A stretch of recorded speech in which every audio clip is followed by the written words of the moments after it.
Hello everyone, आप लोग कैसे हैं? तो आई होप कि आप लोग सभी लोग अच्छे होंगे। तो चलिए बीएससीबी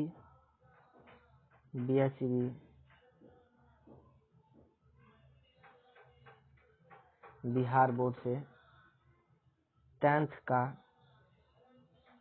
क्लास लेने जा रहे हैं, जो कि मैथ का है। पहला चैप्टर है 1.1 वास्तविक संख्या, जो कि रियल नंबर इसको बोलते हैं। देखिए दोस्तों, कल जो था सो थोड़ा टेक्निकल इश्यूज के कारण जो है सो मैं पूरी तरह से लाइव अच्छा तरह से नहीं ले पाया, बट आज लेते हैं। चलिए, तो प्रश्न संख्या 1 पे ध्यान दीजिए। निम्नलिखित संख्याओं का HCF ज्ञात करने के लिए यूक्लिड विभाजन एल्गोरिथम का प्रयोग कीजिए। पहला प्रश्न दिया हुआ है 135 और 225, 135 और 225। फिर उसके बाद 196 और 38,220। उसके बाद तीसरा 867 और 225 का यूक्लिड विभाजन एल्गोरिथम का प्रयोग कीजिए, जो कि HCF हमको बोला जा रहा है ज्ञात करने के लिए। चलिए, तो आगे बढ़ते हैं। पहला प्रश्न यह है कि 135 और 225, क्योंकि 225 बड़ा है 135 से, 225 बड़ा है 135 से। यूक्लिड विभाजन एल्गोरिथम का प्रयोग 225 और 135 में करने पर हमें प्राप्त होता है। क्या प्राप्त होता है?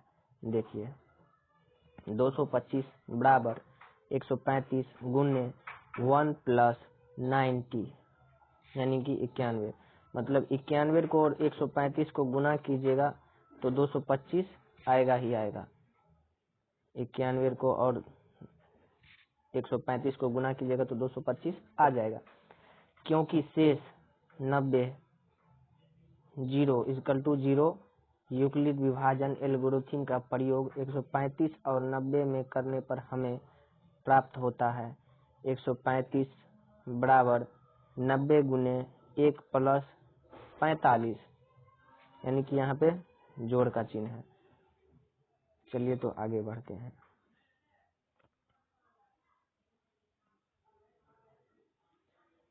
अब हमारे पास नया भाजक 90 और शेष कितना आया है 45, जो कि यूक्लिड विभाजन एल्गोरिथम का प्रयोग इसमें करने पर हमें प्राप्त होता है कितना। 90 बराबर दिया है 2 गुने 45 प्लस 0, 45 गुना 90 प्लस 0 को जोड़ेंगे तो 0 वैल्यू आता है, क्योंकि शेष शून्य है।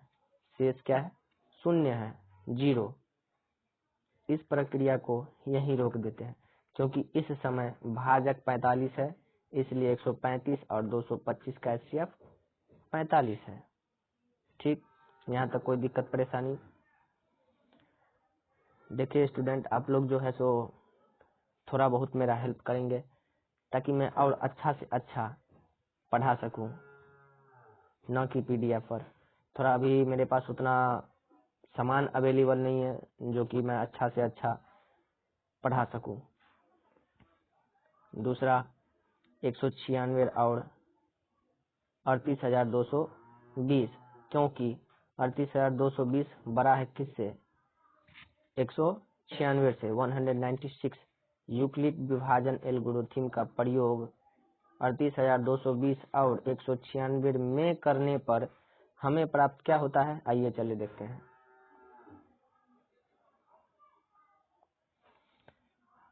यानी कि इतना 220 है बराबर 196 और 195 का मल्टीप्लीकेशन, यानी कि गुना कीजिएगा प्लस 0, यानी 196 और 195 को गुना कीजिएगा तो 38,220 आना ही आना है, क्योंकि शेष शून्य है। फिर इसमें भी वही बात बोला जा रहा है, शेष शून्य है। इस प्रक्रिया को यहीं रोक देते हैं, आगे बढ़ते हैं, क्योंकि इस समय क्या है? भाजक कितना आया है? 196, यानी कि 196। भाजक हमें कितना प्राप्त हुआ है? 196। इसलिए 196 और 38,220 का HCF 196 है। चलिए तीसरा प्रश्न देखते हैं। 867 और 225, ठीक, क्योंकि 867 किससे बड़ा है? 225 से। 225 से 867 बड़ा है। देखिए यहाँ पे यूक्लिड विभाजन एल्गोरिथम का प्रयोग 867 और 225 में करने पर हमें प्राप्त होता है क्या? 867 दिया हुआ है यहाँ पे बराबर 225 गुने 3 प्लस 102 जोड़ा गया है इसमें। 225 गुने 3 जितना आया उसमें 102 जोड़ दिया। फॉर एग्जांपल 225 गुने 3 3 पंचे 15, 15 का 5 बचा 1, 3 दूना 6, 1 7, 3 दूना 6, अब प्लस क्या है 102, 5 और 2 7, 7 का सॉरी 5 और 2 7, 7 का 7 और 6 और 1 7, 777 प्राप्त होता है। 5 दिया 15, 1 मिनट, 5 दिया 15, 3 पंचे 15, 1 16, 3 दूना 6, 1 7, ओ सॉरी 102।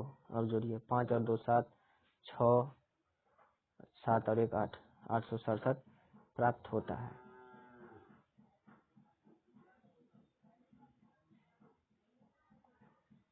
क्योंकि शेष 102 does not equal to 0, Euclid विभाजन एल्गोरिथम का प्रयोग 225 और 102 में करने पर हमें प्राप्त होता है 255 बराबर 102 गुने 2 प्लस में 51 जोड़ा है 225 प्राप्त होगा।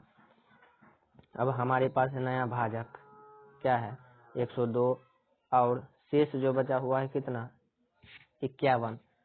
यूक्लिड विभाजन एल्गोरिथम का प्रयोग इसमें करने पर हमें प्राप्त क्या होता है? 102 है। फॉर एग्जांपल 51 उन्हें 5 एकान 2 एकान 2 और 5 दूनी 10, ठीक, 102 प्लस 0, क्योंकि 10 शेष शून्य है इस प्रक्रिया को यहीं रोक देते हैं। क्योंकि इस समय भाजक 51 है, इसीलिए 867 और 255 का HCF 51 है। यहाँ तक कोई दिक्कत परेशानी तो कमेंट में आप लोग बोलेंगे, ताकि मैं इससे अच्छा, इससे बेहतर पढ़ाने की कोशिश करूं और खुद भी समझने की कोशिश करूं।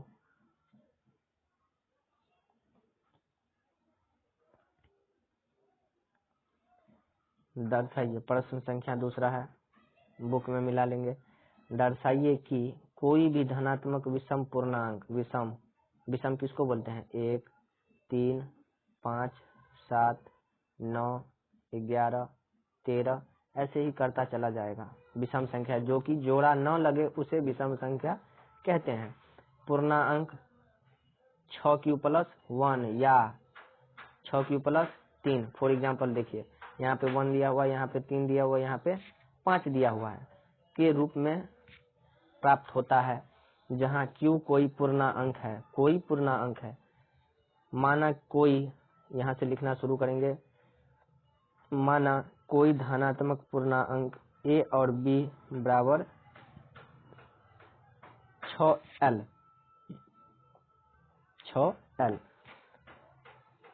देखिए बच्चों, आप लोग उतारने की कोशिश करेंगे ज़्यादा से ज़्यादा तक।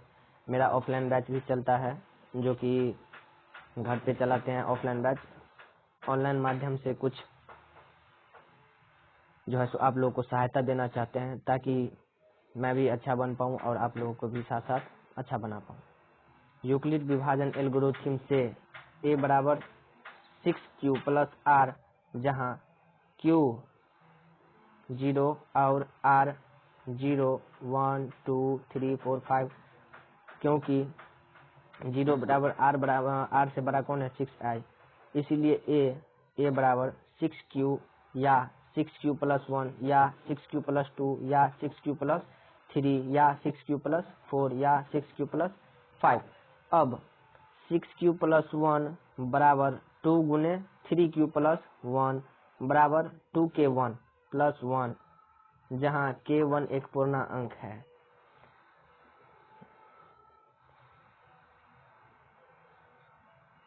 6 प्लस 3 बराबर 6 plus 2 plus 1 2 bracket 3 plus 1 plus 1 बराबर 2 प्लस 1, जहाँ K2 एक पूर्णांक अंक है। ये सिद्ध करने के लिए बोला जा रहा है 6 प्लस 5 कॉस्ट 6 प्लस 4 प्लस 1 बराबर 2 into 3 plus 2 plus 1 2K3 plus 1, जहाँ K3 एक पूर्णांक है। इस प्रकार ये लिखना है, ये लिख दीजिए, ये समझने वाला है।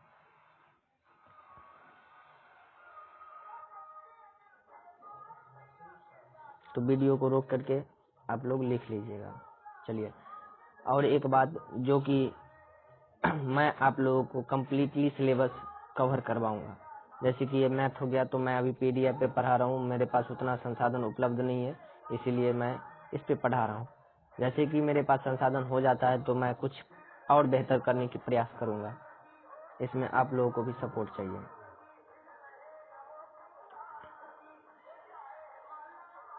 चलिए तीसरा प्रश्न देखते हैं।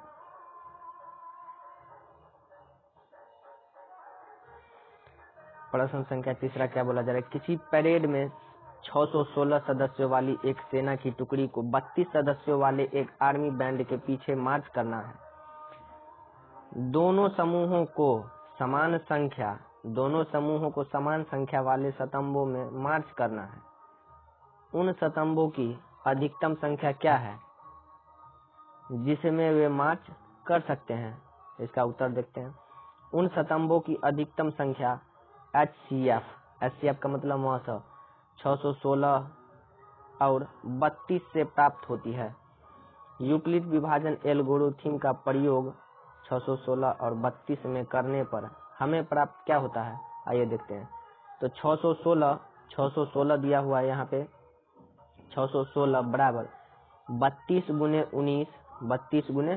19 यानी कि 32 को और 19 को मल्टीप्लीकेशन करेंगे तो इतना आएगा, ठीक, और प्लस उसमें 8 जोड़ देना है। तो 32 बराबर 8 चौक 32 को भी लिया है 8 चौक 32 और यहाँ पे 0 को, यानी कि 0 का वैल्यू ऐसे होता है जोड़ में। तो इस प्रकार 616 और 32 का HCF 8 है।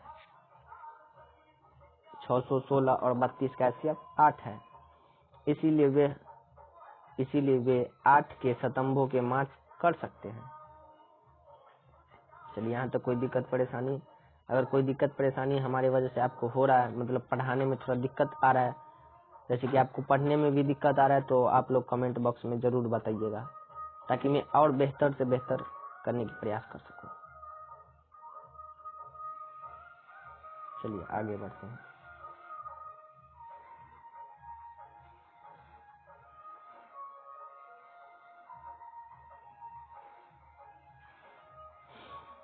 यूक्लिड विभाजन परिमेयिका का प्रयोग करने पर दर्शाइए कि किसी धनात्मक पूर्णांक, धनात्मक कौन जिसके पास ज्यादा धन होता है वह धनात्मक, ऋणात्मक कौन जो कर्ज में डूबा होता है वही ऋणात्मक यानी कि माइनस, और जो धनात्मक होगा वह प्लस का वर्ग किसी पूर्णांक m के लिए 3m या 3m प्लस 1 के रूप का होता है। संकेत: यह मान लीजिए कि x कोई धनात्मक पूर्णांक है, तब यह 3q plus 3q into 3q plus 1 या 3q प्लस 2 के रूप में लिखा जा सकता है। इसमें से प्रत्येक का वर्ग कीजिए और दर्शाइए कि इन वर्गों को 3m या 3m प्लस 1 के रूप में लिखा जा सकता है।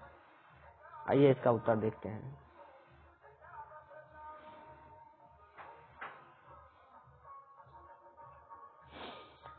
माना कोई धनात्मक पूर्णांक a है और b बराबर कितना दिया हुआ है 3l। यूक्लिड विभाजन एल्गोरिथम से a बराबर 3q प्लस r, जहां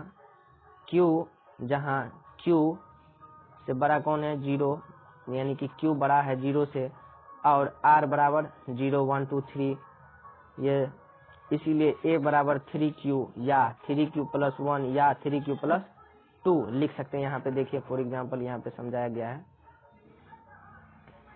अब इस पे प्रश्न उठता है ए स्क्वायर बराबर 3q स्क्वायर या 3q plus 1 3q plus 1 square 3q plus 2 whole square, यहाँ पे 3q होल स्क्वायर या 9q स्क्वायर प्लस 6 प्लस 1 या 9q square plus 12q plus 4 3 गुने 3q स्क्वायर या 3 गुने 3q स्क्वायर प्लस 2 प्लस 1 या 3q whole 3q square plus 4q plus 1 bracket close plus 1 बराबर 3k 1 या 3k 2 प्लस 1 या 3k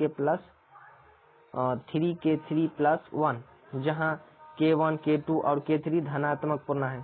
धनात्मक पूर्णांक किसको बोलेंगे? प्लस को। जिसके पास ज्यादा धन होता है वही धनात्मक पूर्णांक होता है, मतलब ये मेरा कहने का विचार है। और ऋणात्मक का मतलब माइनस। इस प्रकार प्रत्येक का वर्ग को 3m या 3m प्लस 1 के रूप में लिखा जा सकता है। 3m plus 2, 3m plus 3, 3m plus 4 ऐसे आप लिख सकते हैं।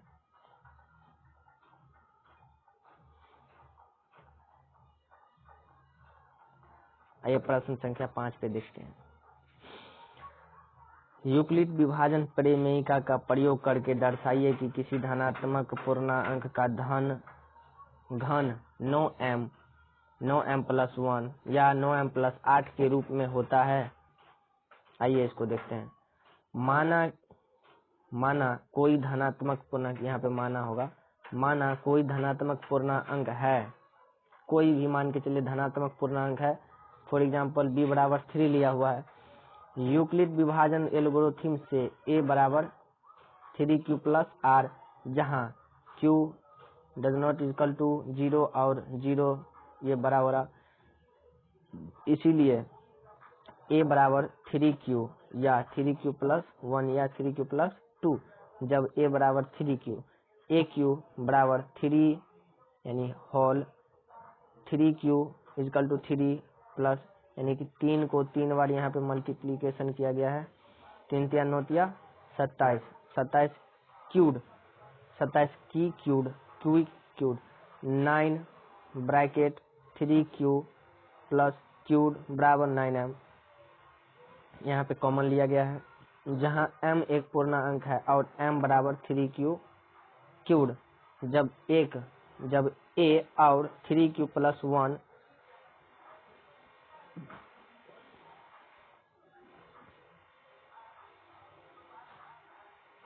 aq बराबर bracket 3q plus 1 bracket 3, a3 बराबर 27q cubed plus 27q square plus 9q plus 1, aq बराबर 9 whole square 3q cubed plus 3q square plus cubed, इसमें कॉमन लिया गया है, प्लस 1, aq बराबर 9m प्लस 1, जहाँ m एक पूर्णांक है और m बराबर कितना दिया हुआ है, ये 3q cubed plus 3q square plus q। जब a बराबर 3q प्लस 2, aq बराबर 3q plus 2 whole cued, aq यहाँ पे 3 3 9 27 क्यूड, 3 3 9 27 दूनी 54 क्यूड स्क्वायर, 3 3 9 दूनी 18 दूनी 36 क्यूड प्लस 8, 3 दूना 6 2 8 जोड़ा गया है। aq बराबर 9 bracket 3q cube plus 6q square plus 4q plus 8, aq बराबर 9m प्लस 8, जहाँ m एक पूर्णांक है और m बराबर कितना दिया हुआ है, ये